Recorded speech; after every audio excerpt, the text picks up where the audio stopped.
Hi guys, welcome back. इस video में मैं आप लोगों को अपने आईएससी के इंटरव्यू के बारे में बताऊंगा। जो मेरा पहला इंटरव्यू था लाइफ का, वो शेयर करूंगा मैं डिटेल। इससे कुछ सीखने मिल जाता है, कहीं भी आपको ज़रूरी नहीं कॉलेज पे ही काम आए, अगर जॉब वगैरह के सिनेरियो में भी काम आता है तो यूज़ कर लीजिएगा। आते हैं अपन स्क्रीन पे। तो यहाँ पे मैंने लिखा हुआ है my ISC interview, my first interview. तो सिनेरियो पहले सेट कर देता हूँ, क्या कॉन्टेक्स्ट है, क्या जोन में थे, क्या टाइम था उस टाइम पे। तो कॉलेज का लास्ट सेम चल रहा है, इमेजिन करिए, जनवरी टू अप्रैल वाला जो रहता है, और जनवरी टू जुलाई जैसा भी जहाँ का रहेगा। गेट एग्ज़ाम हो चुके थे, फरवरी फर्स्ट वीक में होते थे। उस टाइम पे ऐसा था कि एक ही होता था सेशन, 9 से 1 वाला हो गया, या फिर 9 से 12 वाला हो गया, या तो फिर 2 से 5 वाला हो गया, ऐसा टाइप का 2-3 सेशन नहीं हुआ करते थे। इसी पे मैंने दे के बैठा हूँ, समझ लीजिए।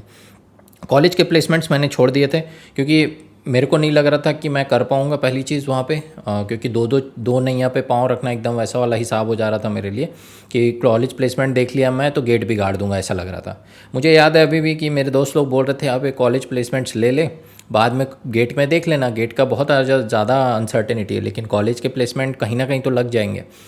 लेकिन ये भी दिक्कत थी कि कॉलेज में जो कंपनीज आती थी बहुत कम पैकेज देती थी, मुझे वो मतलब उतना वर्थ इट नहीं लग रहा था, क्योंकि मैं बहुत टाइम से मेहनत कर रहा था और थोड़ी कॉन्फिडेंस भी थी मेरे को कि हो जाएगा यार, रिस्क ले लेते हैं। तो ये बहुत बड़ा रिस्क लिया था मैंने। कॉलेज प्लेसमेंट में बिल्कुल नहीं बैठा था मैं, मेरे दोस्तों का हो गया था, और वो लोग बोल रहे थे मेरे को कि बहुत बड़ा रिस्क ले लिया है, सोच समझ के करना, जो भी करेगा करके। तो गेट के लिए मैं मतलब फोकस था एकदम। तो गेट का एग्ज़ाम मैंने फरवरी में दिया था, और मेरे को ठीक ठाक पेपर गया था, मेरे को लगा नहीं था कि कुछ मिलेगा, पर मैं सोच लिया था कि हाँ चलो कुछ तो हो सकता है करके। लेकिन रिज़ल्ट नहीं आए थे अभी तक। तो कॉलेज प्लेसमेंट्स मैंने छोड़ दिए थे। उस टाइम पे मेरे प्रोग्रामिंग भी मेरी अच्छी नहीं थी। मेरे को परहेज़ था इनफैक्ट, करना नहीं करना तो छोड़ो, परहेज ही था, मतलब करना ही नहीं है टाइप का एकदम। मतलब दिमाग में ऐसा परहेज था पूरा कि कोडिंग मतलब नहीं भाई, अपने बस की चीज़ नहीं है। वो तो बाद में मैंने थोड़ा इन्वॉल्व हुआ, तब जाके थोड़ा मेरे को लॉजिक लगने शुरू हुआ इस पर। तो कॉलेज प्लेसमेंट्स ऐसा। फिर आईएससी का फॉर्म रिज़ल्ट से पहले ही हम लोग भर देते हैं, उस टाइम तो ऐसे ही था, रिज़ल्ट आने से पहले ही फॉर्म भरा लेते थे, वो फरवरी के अराउंड में ही, एंड में। तो मैंने फॉर्म भर दिया था। अब रिज़ल्ट आता है, रिज़ल्ट आया था मार्च वगैरह के आसपास में, और मैं बैठा था रायपुर रेलवे स्टेशन में, क्योंकि मैं कुछ सोच रहा था आई थिंक उस टाइम। और मैं जनरली रेलवे स्टेशन में ही बैठा करते था, घर में मुझे उतना नहीं जमता था। मैं शांति से आराम से आइसोलेटेड मोड में मैं जाके वहाँ बैठ के सोचता था क्या करना है, कैसे करना है। इनफैक्ट मैं पढ़ाई भी बहुत सारी मैंने प्लेटफॉर्म्स में ही की है, कभी उसके बारे में बताऊँगा। तो अब कुछ है नहीं, समझ लीजिए, अब कुछ करने को नहीं है। कॉलेज का नॉर्मल एग्ज़ाम रहेगा बस, गेट वगैरह भी हो चुका है, बस मैं बैठ के सोच रहा हूँ क्या करना है। क्योंकि मैं प्लान कर रहा था आगे का कि अगर मान लो अपनी नैया डूब जाती है उस गेट में, तो आगे क्या करेंगे, ड्रॉप लेना है, फिर से पढ़ना है, क्या कोई और एग्ज़ाम की तैयारी करनी है। उतने में मेरे को आईएससी का ऑफ़र लेटर आता है, मेल, 3-3:30 बजे दोपहर की बात है, और मेल में आया था। और मेल में ऑफ़र मतलब डायरेक्ट मिला था, मतलब ज्वाइन करने का, मतलब एक्सेप्ट करने का ऑफ़र, ब्रांच एक्सेप्ट करने का। अब जब हमने फॉर्म भरा था तो उसमें 5 प्रेफरेंसेस भरे थे, उसमें मेरे को 5वां प्रेफरेंस मिला था, जो कि एसएसए था। एसएसए मतलब system science and automation, electrical engineering offer करता था ये उस समय। और अभी वो फिर उसके बाद उसका नाम चेंज करके सिस्टम इंजीनियरिंग रखा गया। वो इलेक्ट्रिकल प्लस कंप्यूटर साइंस वाले, ये 2 लोग डिपार्टमेंट्स देखते थे ये ब्रांच को। तो 5वीं प्रेफरेंस मेरी ये थी। उसका नाम आजकल ये हुआ था, मतलब चेंज हुआ था, सिस्टम इंजीनियरिंग, और आजकल वो नाम से आर्टिफिशियल इंटेलिजेंस नाम से जाना जाता है, MTech in artificial intelligence. Multiple departments हैं, इलेक्ट्रिकल है, इलेक्ट्रॉनिक्स है, कंप्यूटर साइंस वाले, CSA computer science and automation, ये वाले लोग देखते हैं ये ब्रांच को। काफ़ी लोग इसमें रिक्रूट करते हैं, और इनटेक भी बहुत है, 30 के आसपास रहती, 30-40 के आसपास। अब तो ये ज़्यादा लुक्रेटिव फील्ड हो गई है। मेरे टाइम पे भी ऐसी था, न्यूरल नेटवर्क्स वगैरह था और दुनिया भर के चीज़ें थी।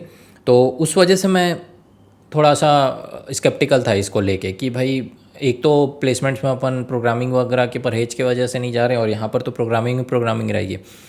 लेकिन मैंने फिर भी एक्सेप्ट कर लिया कि भाई ले लेते हैं, कुछ तो मिले कम से कम। तो मैं खुश था, मतलब ऑफ़र आ गया, फिर दोस्तों को बताया, वहीं से मैंने, अरे यार मेरा हो गया, लग गया इधर इधर करके। तो हम लोग सब सिक्योर हो गए थे एक तरह से कि भाई कॉलेज के बाद कुछ तो रहेगा करने के लिए। अब प्रेफरेंस मेरी कैसी थी, प्रेफरेंस ऐसी थी, VLSI सबसे पहला था, सिग्नल प्रोसेसिंग सेकंड था, कम्युनिकेशन नेक्स्ट था, कम्युनिकेशन इंजीनियरिंग, फिर DESE department of electronic system engineering, और फिर उसके बाद था SSA। तो SSA मुझे मिला था, सिस्टम साइंस एंड ऑटोमेशन। ये सब डायरेक्ट एंट्री वाले हैं, ये सब डायरेक्ट गेट स्कोर पे लेते हैं, इनका रिटर्न इंटरव्यू नहीं होता। लेकिन इसका रिटर्न इंटरव्यू होता है DESE का, उसी का मैं बात करने वाला हूँ अभी। तो मेरे को फिफ्थ प्रेफरेंस मिल गई, तो क्या एक्सेप्ट करना है आपको तो ऑफ़र, तो मैंने तुरंत धड़ल्ले से एक्सेप्ट कर लिया और फिर उसको अपग्रेड मोड में रख दिया। आप एक्सेप्ट करके ऑफ़र अपग्रेड भी होते हैं। अगर आपको ऊपर के प्रेफरेंस की ब्रांच मिल रही है तो वो ऊपर की प्रेफरेंस की आपको देंगे। ये प्रेफरेंस आप ऑर्डर चेंज नहीं कर सकते बाद में, लेकिन आपको ऊपर की प्रेफरेंस की मिल सकती है। शफलिंग होती है ना थोड़ी बहुत, तो उसकी वजह से मिल जाता है। तो जैसे ही मेरे को SSA का ऑफ़र आया तो उसके बाद कुछ दिनों बाद मेरे को रिटर्न टेस्ट के लिए कॉल आया DESE से, department of electronic system engineering. ये बहुत लुक्रेटिव ब्रांच है इलेक्ट्रॉनिक्स वालों के लिए, अगर वो जॉब या प्लेसमेंट्स टारगेट कर रहे हैं तो, क्योंकि ये उसी के इंक्लाइंड है ये जो डिपार्टमेंट है ISC में। समझ लीजिए इंजीनियर इलेक्ट्रॉनिक सिस्टम इंजीनियरिंग जो IIT बॉम्बे में ना, वो यहाँ पे DESE है। ठीक, अब DESE के इंटरव्यू पे आते हैं। पहले तो रिटन एग्ज़ाम था, मुझे कॉल गया था, उसमें सब्जेक्टिव और ऑब्जेक्टिव क्वेश्चंस दोनों थे, और गेट लेवल के नहीं थे, गेट से ज़्यादा लेवल के थे। ऑल्दो मैं डेप्थ में पढ़ाई करता था, बहुत प्रैक्टिकल लेवल पे पढ़ाई करता था, तो इसीलिए मेरे को थोड़ी नॉलेज थी और प्रैक्टिकल क्वेश्चंस थे, तो मैं बहुत सारे क्वेश्चंस बना लिया था। हालांकि बहुत सारे लोग वहाँ पे अच्छे अच्छे रैंक होल्डर थे, वो लोग नहीं बना पा रहे थे। तो मैं अब कुछ कह नहीं सकता था, मैं पहली बार ऐसा फेस किया था रिटर्न गेट के बाद, और गेट में भी ऐसा उतना डेप्थ में नहीं जाता था। तो थोड़े क्वेश्चंस एकदम प्रैक्टिकल टाइप के थे, तो मैंने जो मेरे लॉजिक आया वो मैंने उस हिसाब से बनाया, जितना बना उतना लिखा ज़रूर मैंने, ऐसा नहीं किया कि छोड़ा था मैंने। तो अगले दिन रिज़ल्ट आता है, अगले दिन इंटरव्यू के लिए कॉल भी आता है, वो लोग लिस्ट निकालते हैं अपनी साइट पे, 50-100 जितने भी लोगों को वो बुलाते हैं, और उसमें से 30 लोगों को सेलेक्ट करते हैं। तो जो मेरा इंटरव्यू था वो 3 मेंबर के पैनल था, 3 लोग थे उसमें, वो प्रोफेसर्स ही थे वहाँ पे, DESE में आपको बुलाते हैं वो लोग, और अकोमोडेशन वगैरह मांग सकते हैं, वैसे मैंने लिया नहीं था, मैं डॉर्मेट्री में ही रुका था। फिर उनमें से मेरे को जो ब्लॉग्स वगैरह पढ़े थे, कोरा वगैरह पे ज़्यादा इन्फॉर्मेशन अवेलेबल नहीं थी, लेकिन मेरे को इतना समझ में आ गया था कि मैथ्स में बहुत रहते हैं, वो आज भी मैथ्स पे बहुत इंक्लाइंट रहते हैं। मैथमेटिक्स इंपॉर्टेंट होता है किसी भी ब्रांच के लिए वहाँ पे ISC में, तो ध्यान रखिएगा जब भी आप पढ़ने जा रहे हो वहाँ, तो मैथ्स आपका अच्छा रहे। मैथ्स अच्छा रहे मतलब मैथ्स को आप प्रैक्टिकली सोच पा रहे हैं। सोचिए मैथ्स को भी, मतलब कब डिवाइड करना, कब कौन सी क्वांटिटी मल्टीप्लाई करते हैं, प्लस क्यों हो रहा है, माइनस क्यों हो रहा है, फिजिकली उसको आप प्रैक्टिकल वर्ल्ड से जोड़ सकते हैं। वैसे अगर लेवल पे है मैथ्स आपका तो फिर ज़रूर जाइएगा ISC। तो फोरियर ट्रांसफॉर्म के बारे में पूछा मुझे, फोरियर ट्रांसफॉर्म क्या होता है, कैसा होता है, क्या ज़रूरत है, तो मैंने बताया फोरियर ट्रांसफॉर्म मतलब ट्रांसफॉर्म करके अपन कुछ काम अपने आसान बना सकते हैं।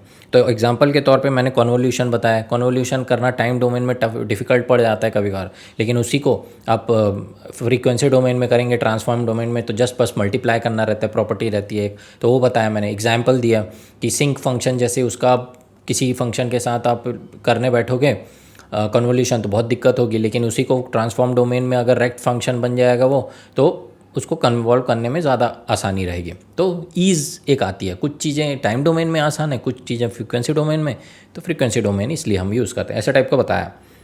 कैपेसिटर की चार्जिंग डिस्चार्जिंग के बारे में एक सर ने पूछा, उन्होंने मुझसे पूछा कि फेवरेट सब्जेक्ट कौन सा है, एनालॉग इलेक्ट्रॉनिक्स। मैंने उस समय बोला मेरा बहुत अच्छा था, उस समय मैंने बहुत डेप्थ में उसकी पढ़ाई की थी, तो मैंने उसी को बोला कि digital electronics, analog electronics. Digital में आता था, सिंपल ही पूछे थे उसमें, फ्लिप फ्लॉप क्या होता है, JK फ्लिप फ्लॉप बता दो, SR फ्लिप फ्लॉप बता दो, कॉम्बिनेशनल सर्किट बता दो, क्या डिफरेंस क्या है कॉम्बिनेशनल और सिक्वेंशियल में, ऐसे टाइप के मतलब सिंपल पूछे थे, ज़्यादा प्रैक्टिकल नहीं गए थे। फिर एनालॉग इलेक्ट्रॉनिक्स में मुझसे पूछा गया low frequency, high frequency, mid band gain वगैरह के एनालिसिस क्या होते हैं। उस समय पे इतना लोग नहीं जानते थे, ज़्यादातर लोग मिड बैंड एनालिसिस ही समझते थे, लो फ्रिक्वेंसी हाई फ्रिक्वेंसी उतना नहीं समझते थे, लेकिन मैंने पढ़ रखा था, टेक्स्ट बुक्स वगैरह से भी पढ़ रखा था, तो उनको जनरल एक ओवरव्यू दिया, तो उनको एक समझ में आ गया कि जो चीज़ पढ़ना चाहिए इस लड़के को वो समझ रहा है।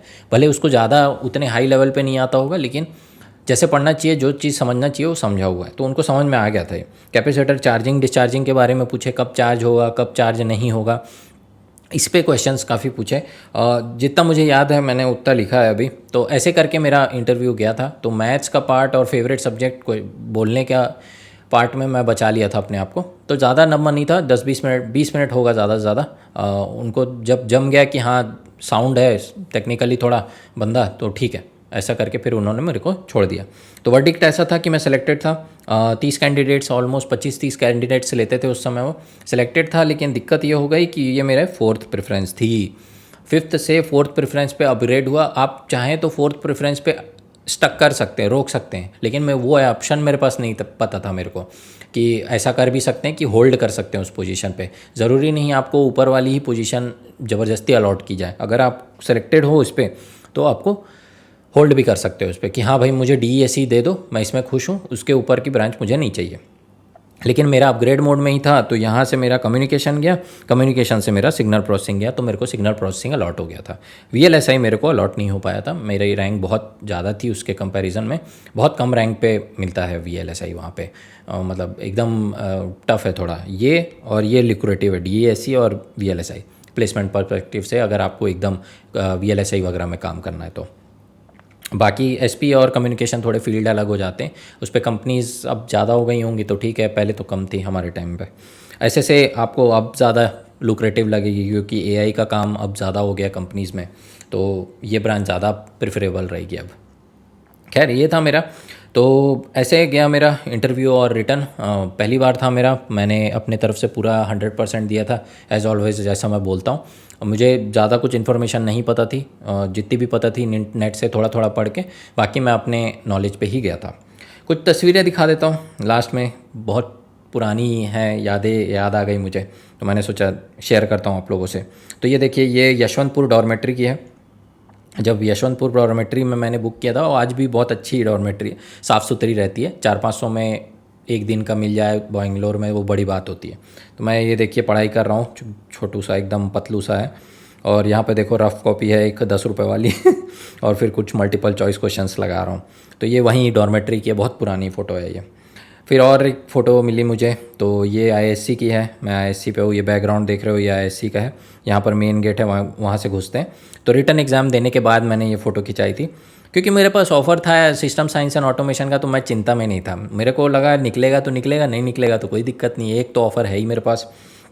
तो मैं जी भर के बस फ़ोटो खिंचा रहा था रिटर्न के बाद। तो ये एक फ़ोटो मैंने खिंचाई थी, पतलू सा हूँ मैं, देख रहे हो आप एकदम। और ये at ISC after written exam है। फिर लास्ट एक फ़ोटो है मेरे पास, ये मेरा रिटर्न और इंटरव्यू क्लियर हो गया था। रिटर्न का तो एग्ज़ाम वो उसी दिन दे देते हैं, क्योंकि अगले दिन इंटरव्यू लेना रहता है, लेकिन इंटरव्यू का रिज़ल्ट बाद में आता है बहुत।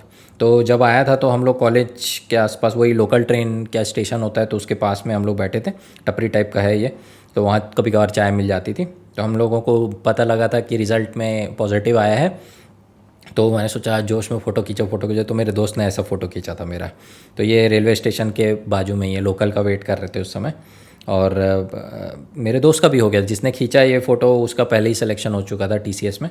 वो आज भी TCS में ही काम करता है, तो ऑन साइट वगैरह जाते रहता है। तो है एक अच्छा बन गया, मतलब एक मेमोरी शेयर करना, तो मेरे को लगा एक अच्छा टच आएगा वीडियो में।